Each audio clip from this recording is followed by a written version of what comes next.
يا رب الصوت يبقى واضح من هنا لان انا بكلمكم المنتزه والبحر والدنيا هوي قوي النهارده.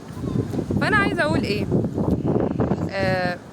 انا مش عايزاكي تبقي بيئه، ولا انا عايزاكي تبقي قليله الادب في ردك.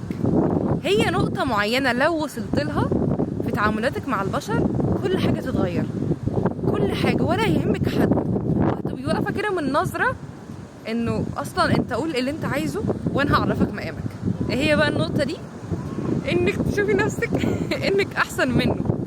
حطي نفسك ان انت محترمه عنه وكويسه عنه، وان هو يعني حطي في بالك هو ليه قال لي، هو ليه غلط فيا، هو ليه قال لي الكلمه دي، هو ليه بيتعامل بقله احترام، هو مش محترم، هو مغرور، هو شايف نفسه احسن، هو شايف، هو حاسس بالنقص.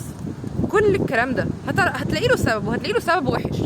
فونس انك تحطي المكان ده، الشخص ده في مكانه، خلاص هيعمل اللي انت عايزه، وانتي توصلي كده نظره اللي هو انت يعني على حسب بقى الموقف اللي انتوا فيه، وهتعرفي تتعاملي معاه صح وقتها تعرفي تردي. ودايما فكري كده، اي بني ادم قصادك بيعاملك بطريقه بايخه هو عشان في حاجه وجعاه، بايخ، قليل ادب، ما ترباش، ايا كان السبب.